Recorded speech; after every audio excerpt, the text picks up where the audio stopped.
This is Kural Media, your trusted source for global news. இது குரல் media செய்திகள்.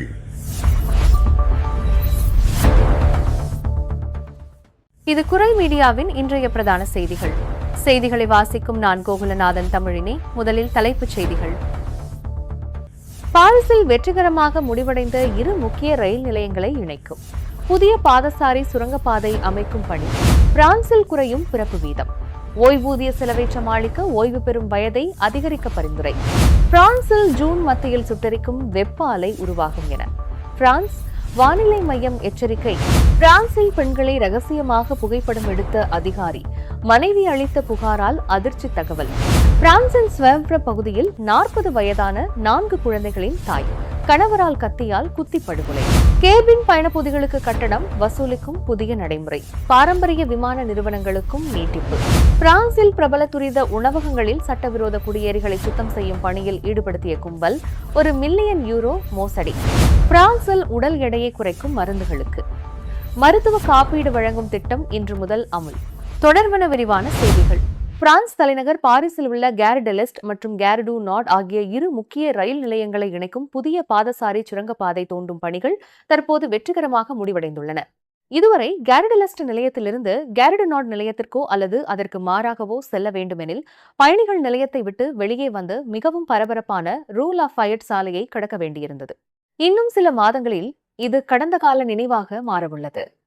புதிய சுரங்கப்பாதை முழுமையாக செயல்பாட்டுக்கு வந்த பிறகு பயணிகள் நிலைய மாற்றத்தின் போது சுமார் 7 நிமிடங்கள் வரை நேரத்தை சேமிக்க முடியும். பாரிஸ் நகரின் மையப்பகுதியில் நிலத்தடி சுரங்கத்தை அமைப்பது எளிதான காரியம் அல்ல என்பதால் இது ஒரு உண்மையான தொழில்நுட்ப சாதனையாக கருதப்படுகிறது. ரூ லாஃபயட் பகுதியில் ஒரு பெரிய அகழ்வு கிணறு தோண்டப்பட்டு அதன் மூலம் சுமார் 7000 தொன் அளவிலான மண்ணும் கற்களும் அகற்றப்பட்டுள்ளன. மேலும் சுரங்கத்தின் கட்டமைப்பை உருவாக்க தேவையான கான்கிரீட் மற்றும் இரும்பு கம்பிகளும் ஆழத்தில் செலுத்தப்பட்டுள்ளன. இறுதி உள்புற மேற்பூச்சு பணிகள் முடிந்த பிறகு இந்த நிலத்தடி பாதை வரும் 2027ஆம் ஆண்டு மார்ச் மாதத்தில் திறக்கப்படும் என்று எதிர்பார்க்கப்படுகிறது.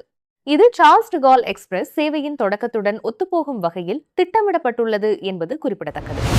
உலகம் முழுவதுமே பிறப்பு வீதம் குறைந்து வரும் நிலையில் ஓய்வூதியம் தொடர்பில் பல நாடுகள் கவலைப்பட ஆரம்பித்துவிட்டன.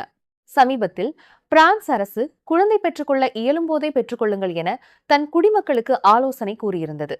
இந்நிலையில் மருத்துவத்துறையின் மாபெரும் முன்னேற்றம் காரணமாக மனிதர்களின் வாழ்நாள் அதிகரித்து வரும் நிலையில் வயதானவர்களுக்கு ஓய்வூதியம் கொடுக்க வேண்டும். அவர்களுடைய மருத்துவ செலவுகளுக்கும் அரசு அதிக பணம் செலவிட வேண்டும். இதற்கு தேவையான நிதியை திரட்ட பொருளாதாரம் சீராக இயங்க வேண்டும். அதற்கு வேலை செய்ய போதிய ஆட்கள் தேவை. ஆக குழந்தைகள் பல பெற்றுக்கொண்டால் அவர்கள் வளர்ந்து வேலைக்கு செல்லும் இளைஞர்களின் எண்ணிக்கை போதுமான அளவில் இருந்தால் அரசுக்கு நிலையான வருமானம் வரும். இந்நிலையில் பிரான்சை பொறுத்தவரை முன்னர் பிறப்பு வீதம் பெண்ணொருவருக்கு 1.8 இருந்த நிலையில் தற்போது அது 1.45 கணிசமாக குறைந்துள்ளது. ஆனால் கடந்த ஆண்டு ஓய்வூதியத்துக்காக மட்டும் பிரான்ஸ் பட்ஜெட்டில் €422 பில்லியன் ஒதுக்கப்பட்டுள்ளன. பிரான்சில் பிறப்பு வீதம் தொடர்ந்து குறைந்து வரும் நிலையில் இவ்வளவு பெரிய தொகையை ஓய்வூதியத்துக்காக ஒதுக்க வேண்டியுள்ளதால் வரவுக்கும் செலவுக்கும் இடையிலான நிதி இடைவெளி 2070ஆம் ஆண்டு வாக்கில் மொத்த உள்நாட்டு உற்பத்தியில் 2.4% உயரும் என எதிர்பார்க்கப்படுகிறது. இந்த பெரும் நிதி பிரச்சினையை தீர்க்க பணியாளர்கள் ஓய்வு பெறும் வயதை அதிகரிப்பதுதான் என ஓய்வூதிய ஆலோசனை ஆணையம் பரிந்துரைத்துள்ளது. பிரான்சின் தேசிய வானிலை அமைப்பான மேத்தியோ பிரான்ஸ் ஜூன் மாதத்தின் நடுப்பகுதியிலிருந்து கடுமையான வெப்பநிலை உயர்வு ஏற்படும் என்றும் அது ஒரு தீவிர வெப்ப அலையாக மாறக்கூடும் என்றும் எச்சரித்துள்ளது. இந்த வெப்பநிலை மே மாத இறுதியில் பதிவான அளவுகளை விட மிகவும் அதிகமாக இருக்கும் என தெரிவிக்கப்பட்டுள்ளது. வரும் வியாழக்கிழமை நெவஸ் நகரில் 38 டிகிரி செல்சியஸ், தலைநகர் பாரிஸ் மற்றும் பிரைவ் நகரங்களில் 37 டிகிரி செல்சியஸ், லயோனில் 36 degree Celsius, Toulouse 35 degree Celsius வரை வெப்பநிலை உயரக்கூடும் என்று கணிக்கப்பட்டுள்ளது. இவை தற்போதைய பருவகாலத்தின் இயல்பான வெப்பநிலையை விட மிகவும் அதிகமானவையாகும். பொதுவாக ஒரு வெப்ப அலையை அதிகாரப்பூர்வமாக அறிவிக்க தேசிய வெப்ப குறியீடு தொடர்ந்து 3 நாட்கள் 23.4 டிகிரி செல்சியஸை மீற வேண்டும். மேலும் அதில் ஒரு நாளாவது 25.3 டிகிரி செல்சியஸை தாண்டி இருக்க வேண்டும்.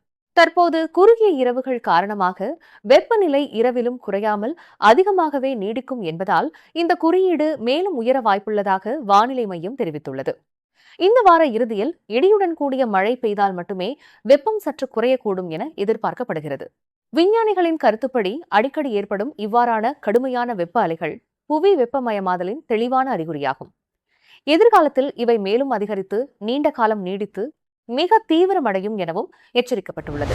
பிரான்சின் ஹவுட்டஸ் பிரேனிஸ் மாவட்டத்தில் ஓட்டுநர் உரிம ஆய்வாளர் ஒருவர் பெண் சக ஊழியர்கள் மற்றும் பெண்களின் அனுமதியின்றி அவர்களை ரகசியமாக புகைப்படம் எடுத்த குற்றத்திற்காக பணியிடை நீக்கம் செய்யப்பட்டுள்ளார்.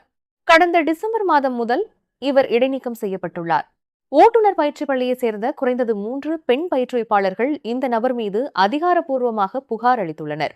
அந்த நபர் பெண்களின் அனுமதியின்றி பாலியல் தன்மை கொண்ட சில புகைப்படங்கள் உட்பட நூற்றுக்கணக்கான படங்களை எடுத்துள்ளார். மதிய உணவு அல்லது தேநீர் அருந்தும் போது தனது கைபேசியை மேசைகளுக்கு அடியில் மறைத்து வைத்தும் பயிற்சி பள்ளி வாகனங்களுக்குள்ளும் இந்த படங்களை அவர் ரகசியமாக எடுத்துள்ளார். மேலும் சக ஊழியர்களின் முகநூல் பக்கங்களிலிருந்தும் ஓட்டுநர் உரிமத் தேர்வர்களின் அடையாள ஆவணங்களிலிருந்தும் புகைப்படங்களை அவர் சேகரித்துள்ளார். இந்த அதிர்ச்சியூட்டும் ஆவணங்களை சந்தேக நபரின் மனைவியே தற்செயலாக கண்டுபிடித்து காவல்துறையிடம் புகார் அளித்துள்ளார். இதனையடுத்து இவர்களது வீட்டில் அதிரடி சோதனை நடத்தப்பட்டு கைபேசிகள், கணினிகள் மற்றும் டேப்லெட்டுகள் அதிரடியாக பறிமுதல் செய்யப்பட்டன. மேலும் செய்த குற்றத்தை ஒப்புக்கொண்ட அந்த நபர் தனக்கு உடல்நிலை சரியில்லை எனவும் மனநல சிகிச்சை பெற வேண்டும் எனவும் வாக்குமூலம் அளித்துள்ளார். இந்நிலையில் காவல்துறை விசாரணையின் முடிவில் அந்த நபர் விடுவிக்கப்பட்டுள்ளார். அவர் பணியிடை நீக்கம் செய்யப்பட்டுள்ளதாலும் அவரது மின்னணு சாதனங்கள் முழுமையாக பறிமுதல் செய்யப்பட்டுள்ளதாலும் அவர் மீண்டும் இத்தகைய குற்றங்களில் ஈடுபடுவதற்கான ஆபத்து மிக குறைவு என அரசு வழக்கறிஞர் தரப்பில் தெரிவிக்கப்பட்டுள்ளது. பிரான்சின் சுவைவர பகுதியில் 40 வயதான 4 குழந்தைகளின் தாய் ஒருவர் நள்ளிரவில் அவரது கணவரால் கத்தியால் குத்தி படுகொலை செய்யப்பட்டுள்ளார். இது தொடர்பாக கொல்லப்பட்ட பெண்ணின் 50 வயது கணவரை காவல்துறையினர் அதிரடியாக கைது செய்துள்ளனர். கடந்த வியாழக்கிழமை நள்ளிரவில் இந்த கொடூர சம்பவம் அரங்கேறியுள்ளது. நள்ளிரவு 12 மணியளவில் தம்பதியின் 16 வயது மூத்த மகள் காவல் கட்டுப்பாட்டு அறைக்கு தொடர்பு கொண்டு தனது தந்தை தாயை கத்தியால் சரமாரியாக குத்துவதாக பதற்றத்துடன் தெரிவித்துள்ளார். சம்பவ இடத்திற்கு விரைந்து சென்ற போலீசார் வீட்டின் மாடியில் உள்ள ஒரு அறையில் 4 முதல் 16 வயதுக்குட்பட்ட 4 குழந்தைகளும் அச்சத்தில் தஞ்சம் அடைந்திருப்பதை கண்டனர். படுகாயங்களுடன் இரத்த வெள்ளத்தில் உயிருக்கு போராடி கொண்டிருந்த தாயை மீட்டு தீவிர முதலுதவி சிகிச்சை அளிக்கப்பட்ட போதிலும் அதிகாலை 1:30 மணியளவில் அவர் பரிதாபமாக உயிரிழந்தார். செவிலியர் உதவியாளராக பணியாற்றி வந்த அவரது உடலில் பல முக்கிய உறுப்புகளில் ஆழமான கத்திக்குத்து காயங்கள் இருந்ததாக அரசு தரப்பு வழக்கறிஞர் தெரிவித்துள்ளார். இந்த கொலை தொடர்பாக பெண்ணின் 50 வயது கணவரை அதிகாலை 3:45 மணியளவில் போலீசார் கைது செய்தனர். கைது செய்யப்படும் போது அவர் கடுமையான மதுபோதையில் இருந்துள்ளார். காவலில் வைக்கப்பட்ட சில மணி நேரங்களிலேயே அவருக்கு நுரையீரல் பாதிப்பு ஏற்பட்டதற்கான அறிகுறிகள் காணப்பட்டதால் அவர் உடனடியாக மருத்துவமனையில் அனுமதிக்கப்பட்டுள்ளார். தற்போது அவரது உடல்நிலை சீராக இருப்பதாகவும் பலத்த போலீஸ் பாதுகாப்பில் அவருக்கு சிகிச்சை அளிக்கப்பட்டு வருவதாகவும் தெரிவிக்கப்பட்டுள்ளது. முதல்கட்ட விசாரணையில் பிரிந்து செல்லும் முடிவிலும் அதன் தொடர்ச்சியான கடும் சந்தேகமும் பொறாமையும் காரணமாகவே இந்த கொலை நடந்துள்ளது தெரியவந்துள்ளது. கொல்லப்பட்ட பெண் தனது குழந்தைகளுடன் புதிதாக ஒரு சமூக குடியிருப்பிற்கு குடிபெயர தயாராக இருந்துள்ளார். இவர் குடும்ப வன்முறையால் ஏற்கனவே கடுமையாக பாதிக்கப்பட்டுள்ளார். கடந்த 2025ஆம் ஆண்டு நவம்பரில் நடந்த உடல் ரீதியான தாக்குதல் மற்றும் தொடர்மன ரீதியான துன்புறுத்தல்கள் தொடர்பாக கடந்த ஜனவரி 28ஆம் தேதி அவர் புகார் அளித்திருந்தார். குழந்தைகள் நல அமைப்பின் எச்சரிக்கையை தொடர்ந்து பிப்ரவரி மாதத்திலிருந்தே இந்த குடும்பம் மீதான வன்முறை விசாரணை நிலுவையில் இருந்து வந்துள்ளது. தாய் கொல்லப்பட்டு தந்தை கைதான நிலையில் நிராதரவான 4 குழந்தைகளும் தற்காலிகமாக குழந்தைகள் நல அமைப்பின் பொறுப்பில் ஒப்படைக்கப்பட்டுள்ளனர். பிரான்சில் குடும்ப வன்முறையால் பெண்கள் தங்களது கணவர் அல்லது முன்னாள் கணவரால் கொல்லப்படும் சம்பவங்கள் தொடர்ந்து அதிகரித்து வருகின்றன என்பது குறிப்பிடத்தக்கது. கடந்த 2018ஆம் ஆண்டு முதல் பல குறைந்த செலவிலான விமான நிறுவனங்கள் கேபின் பயணப்பொதிகளுக்கு கட்டணம் வசூலிக்க தொடங்கின. ரயனேர் மற்றும் விசேர் ஆகியவை முதலில் இந்த நடைமுறையை அறிமுகப்படுத்தின. பின்னர் ஈசிஜெட் மற்றும் டிரான்சாவியா போன்ற நிறுவனங்களும் இதை பின்பற்றின. இதனால் பயணிகள் தங்களின் கேபின் பொதியை எடுத்துச் செல்ல கூடுதல் கட்டணம் செலுத்த வேண்டிய கட்டாய நிலை ஏற்பட்டது. தற்போது பயணிகளுக்கு அதிர்ச்சி அளிக்கும் வகையில் இந்த நடைமுறை பாரம்பரிய மற்றும் முன்னணி விமான நிறுவனங்களுக்கும் பரவியுள்ளது. ஏர் பிரான்ஸ், KLM மற்றும் லுஃப்தான்சா போன்ற முன்னணி நிறுவனங்கள் இகானமி பேசிக் என்ற புதிய குறைந்த விலை கட்டண வகையை அறிமுகப்படுத்தியுள்ளன. இதன்படி ஒரு சிறிய தனிப்பட்ட பொருள் மட்டுமே இலவசமாக அனுமதிக்கப்படும். கேபின் பொதிகளுக்கு பயணிகள் கூடுதல் கட்டணம் செலுத்த வேண்டும். ஏர் பிரான்ஸ் நிறுவனம் கடந்த 2025ஆம் ஆண்டு முதல் சில குறிப்பிட்ட நடுத்தர தூர வழித்தடங்களில் இந்த புதிய கட்டண முறையை அமல்படுத்தியுள்ளது. முன்பு ஒரு கேபின் பொதியும் ஒரு கைப்பையும் இலவசமாக அனுமதிக்கப்பட்ட நிலையில் தற்போது தேர்ந்தெடுக்கப்படும் டிக்கெட் வகையை பொறுத்து இந்த சலுகை மாறுகிறது. இதனை நுகர்வோர் அமைப்புகள் பயணிகளின் உரிமைகளில் ஏற்பட்ட பெரும் பின்னடைவாக கருதுகின்றன. தற்போது இந்த முறை அனைத்து விமானங்களிலும் அமல்படுத்தப்படவில்லை என்றாலும் எதிர்காலத்தில் இது உலகெங்கும் பரவலாக பயன்படுத்தப்படலாம் என்ற அச்சம் எழுந்துள்ளது. பயண பொதிகளுக்கான இந்த கூடுதல் கட்டணங்கள் விமான நிறுவனங்களுக்கு மிகப்பெரிய வருமானத்தை அளிக்கின்றன. கடந்த 2023ஆம் ஆண்டில் மட்டும் இந்த கட்டணங்கள் உலகளவில் சுமார் 33 பில்லியன் அமெரிக்க டாலர் வருமானத்தை ஈட்டித் தந்ததாக ஆய்வுகள் தெரிவிக்கின்றன. பிரான்சில் சட்டவிரோதமாக தங்கியிருந்த வெளிநாட்டு நபர்களை துரித உணவகங்களில் சுத்தம் செய்யும் பணிகளுக்காக பயன்படுத்தியதாக சந்தேகிக்கப்படும் ஒரு பெரிய கும்பலை காவல்துறையினர் அதிரடியாக கைது செய்துள்ளனர். இந்த சம்பவத்துடன் தொடர்புடைய 4 முக்கிய சந்தேக நபர்கள் ஜூன் மாதம் 2ஆம் தேதி கார்ஜஸ் லெஸ் கானஸ் மற்றும் லகான்னு பகுதிகளில் கைது செய்யப்பட்டதாக வால்டெப்ரியே அரசு தரப்பு வழக்கறிஞர் சோஃபி பார்டூஷ் தெரிவித்துள்ளார். கைது செய்யப்பட்டவர்கள் ஒரே குடும்பத்தைச் சேர்ந்தவர்கள் அல்லது நெருங்கிய நண்பர்கள் என தெரிவிக்கப்பட்டுள்ளது. இவர்கள் தொழில்துறை சுத்திகரிப்பு நிறுவனம் ஒன்றை நடத்தி பிரபல துரித உணவகங்களுடன் ஒப்பந்த அடிப்படையில் பணிகளை மேற்கொண்டு வந்துள்ளனர். அந்த நிறுவனத்தின் மூலம் 100க்கும் மேற்பட்ட சட்டவிரோத குடியேறிகள் பல ஆண்டுகளாக வேலைக்கு அமர்த்தப்பட்டிருந்ததாக விசாரணையில் தெரியவந்துள்ளது. இந்த மோசடி வலையமைப்பு கடந்த 2011ஆம் ஆண்டு முதல் நாடு முழுவதும் செயல்பட்டு வந்ததாகவும் கூறப்படுகிறது. இந்த வழக்கில் தொடர்புடையவர்களுக்கு எதிராக சட்டவிரோத குடியேற்ற உதவி, அனுமதியில்லாத வெளிநாட்டவர்களை குழுவாக வேலைக்கு அமர்த்தல் உள்ளிட்ட கடுமையான குற்றச்சாட்டுகள் பதிவு செய்யப்பட்டுள்ளன. முக்கிய குற்றச்சாட்டப்பட்ட நபர்களில் ஒருவரை நீதிமன்றம் தற்காலிக காவலில் வைக்க உத்தரவிட்டுள்ளது.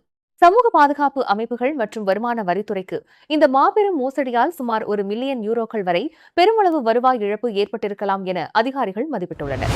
பிரான்சில் கடுமையான உடல் பருமனால் பாதிக்கப்பட்ட நோயாளிகளுக்கு முக்கிய நிவாரணமாக வெகோவி மற்றும் மவுண்டாரோ என்ற 2 உடல் எடை குறைப்பு மருந்துகளுக்கான மருத்துவ காப்பீட்டு நிதி உதவி என்று அதிகாரப்பூர்வமாக நடைமுறைக்கு வந்துள்ளது.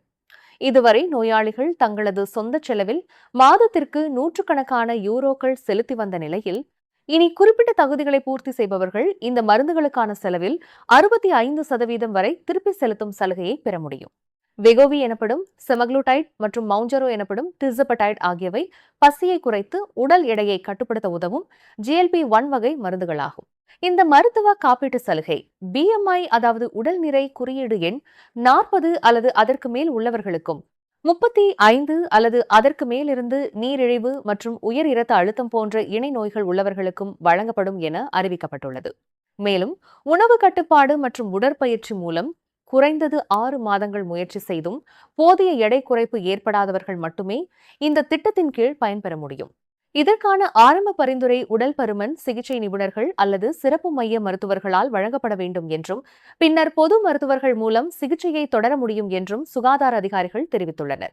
இந்த நடவடிக்கை உடல் பருமன் சிகிச்சையை அதிகமான மக்களுக்கு அணுகக்கூடியதாக மாற்றும் ஒரு முக்கிய முன்னேற்றமாக கருதப்படுகிறது. நீங்கள் இதுவரை கேட்டது குரல் மீடியாவின் பிரதான செய்திகள். மேலும் இதுபோன்ற செய்திகளை அறிய குரல் மீடியாவை சப்ஸ்கிரைப் செய்யுங்கள்.